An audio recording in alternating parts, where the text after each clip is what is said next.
fight on. It's time for Versus.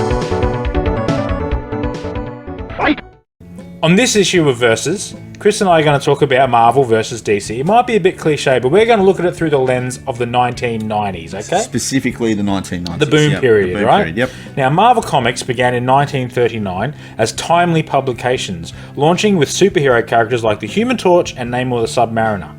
In the 1960s, under editor Stan Lee and artists like Jack Kirby and Steve Ditko, Marvel revolutionized comics by creating complex, relatable superheroes such as Spider-Man, the X-Men, the Fantastic Four, the Avengers, and many others. This era established Marvel as a major comic book publisher. Now, over the decades, Marvel expanded into multimedia, including movies, TV shows, and merchandise, becoming a global entertainment powerhouse, which it did indeed. Today, Marvel Comics continues to evolve with diverse characters and stories shaping popular culture worldwide. So two juggernauts of media, really. Definitely. So summarising the DC Comics. So DC Comics were founded in 1934 as National Allied Publications. So it's one of the oldest and most influential comic book publishers. It introduced iconic superheroes like Superman in 1938, Batman in 1939, and Wonder Woman in 1941, helping define the superhero genre. Yeah. Throughout these decades, DC developed a rich universe of characters and stories, including the Justice League, which we spoke about earlier. Known for the darker, mythic storytelling, DC has expanded into TV, film, and other media, becoming a major cultural force. Today, DC continues to innovate with new characters and diverse narratives, maintaining its legacy as a cornerstone of the comic industry. Two big ones. Definitely the biggest. They branched out very similar in terms of the media. Now, let's look at them in the 1990s, right? Let's hone in on just that decade. Now, the market position in sales. In the 90s, both Marvel and DC were dominant forces in the industry, benefiting from a booming market fueled by speculators and collectors, like we said before. Marvel often led in overall sales, particularly with flagship titles like X-Men and Spider-Man, which consistently topped bestseller lists and generated massive hype through variant covers and special editions. Well, on the other hand, DC, while sometimes trailing Marvel in sales volume, remained a major competitor, especially with its highly successful Batman titles and blockbuster crossover events such as the death of Superman. Yeah. So it just wasn't as popular, but it was still there. It was a great competitor. It's always been the little brother, I guess. Well, I mean, it started bigger than Marvel. Marvel caught up. Hard to say, but we'll keep going. Key titles and major events. Now, for Marvel Comics, right, there was the X-Men franchise. We've touched on it a million times. It was a cornerstone of Marvel's success with issues like X-Men #1, 991, which set the sales record. The team's popularity was boosted by the animated TV series and innovative storytelling. Then you had Spider-Man, which thrived under the artist and writer Todd McFarlane, whose detailed and stylized art reinvigorated Spider-Man. Yep. The Deadpool character, which debuted in 1991. It was a quirky anti-hero, became a fan favourite. So in the early 90s, Deadpool wasn't that popular, but shit, he became popular, right? He did, yeah. And other notable developments was the founding of Image Comics by Marvel artists in 1992, which they had kind of a weird relationship. So DC Comics. DC focused heavily on Batman with landmark story arcs such as the Nightfall, introducing Bane and Batman's broken back moment. So big moment in that story arc. It's huge. Reinforcing Batman's cultural prominence. The death of Superman storyline in 1992 was a media sensation, drawing unprecedented mainstream attention to comics. So as you said, no one could believe that Superman had been killed off in a comic. No. But again, it's comic. You can't really kill Superman. Let's be honest. He's You can't get rid of unkillable. you can't get rid of him. The growth of the Vertigo imprint brought mature and experimental comics to the forefront, with critically acclaimed titles like Neil Gaiman's The Sandman expanding the boundaries of comic storytelling.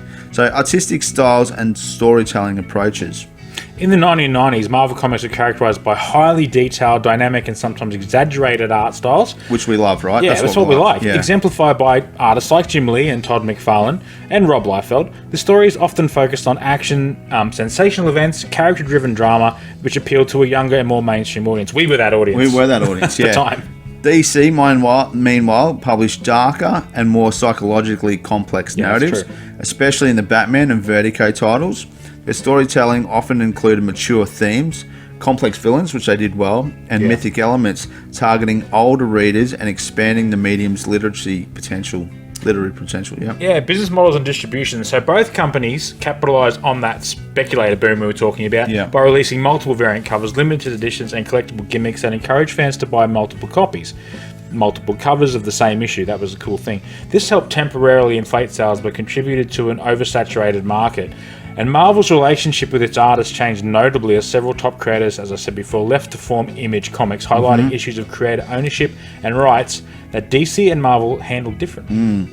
So DC's Vertigo imprint was a strategic success, appealing to a new adult demographic and proving that comics could tackle mature and sophisticated subject matter, helping diversify the audience beyond traditional superhero fans. All right, let's look at the overall verdict here. If we're going to look at sales and just popularity, I think Marvel. Marvel, I have to agree. Yeah, Marvel definitely... In the 90s. Yeah, absolutely. Marvel killed it. Their series were amazing back in the 90s. That's not to discredit DC. Like, I think DC Comics, Superman and Batman and Justice League were huge in the 90s, but I think the cartoons that were coming out, X-Men and Spider-Man particularly, pushed them further forward. There were the Batman animated series is fucking amazing, right? Like, so don't get me wrong about that, because I think that was a huge one. I just think overall, popularity-wise, Marvel, and for us, it was Marvel. Marvel, yeah, it was Marvel all the way. What are we going to say? Who's the winner in this Marvel versus DC from the 90s? What's our winner? What's your victory? I've got to go Marvel, right? Marvel? Yeah, what are you saying? I'm going to agree Marvel. with you, Wibbles. Yeah. Victory goes to Marvel Comics Have to go for the Marvel. 90s. But I will say, before we move on to something, a little bit of a side note, I do think DC was right on the cusp. Like, some of the stuff was so much darker than what Marvel was doing, though.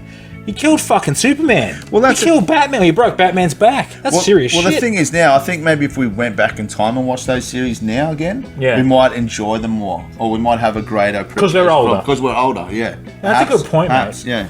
Yeah, I mean, I've later read The Killing Joke, and I've later read, The Death of Superman, and a few other, like, in their graphic novel formats, and they're really good, and they are something that is dark and gritty, and I've really enjoyed them, and that's why you like it, right? Yeah, I think so.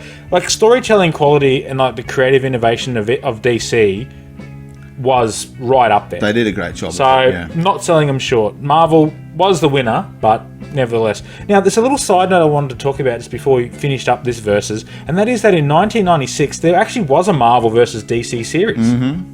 You may recall Marvel versus DC, and also on the converse, it was called DC versus Marvel. It was a major crossover event where the two companies pitted their iconic heroes against each other in a battle for supremacy. So we had Batman versus Captain America. That's cool, right? Yep. Superman and the Hulk. Oh, that's so cool. Yep. And they let fans vote for the outcomes of the matchups, which I think's... It was a cool idea, yeah. It was a great idea. And it actually led to something even cooler, which was called Amalgam Comics. Do you remember Amalgam Comics, Chris? I don't really, to be honest, no. I remember Dark Claw, which was Wolverine-Batman mashup. That's Amalgam, right, gotcha. Yep. And then there was Super Soldier, Superman and Captain America. Yep. They had a bunch of different comic issues that came out of these amalgamated comics. And there's actually that thing where you see Wolverine's face and it looks like two Batmans kissing. Oh, we'll have to look that up. Oh. Give me a bit of blood. Yeah. Don't know if I like that. But anyway, nevertheless, two Batmans kissing. Wolverine, Batman. But Dark Claw was a cool character. The idea of Batman and Wolverine mixed together, I think that's pretty cool. Awesome. So Amalgam Comics. Now, look, I am absolutely buggered after that. That was an epic battle. It was an epic. I'm hungry. What are we going? Oh, I feel like some candy. You got some change? Confectionery. Let's head off to the tuck shop. Off to the tuck shop we go.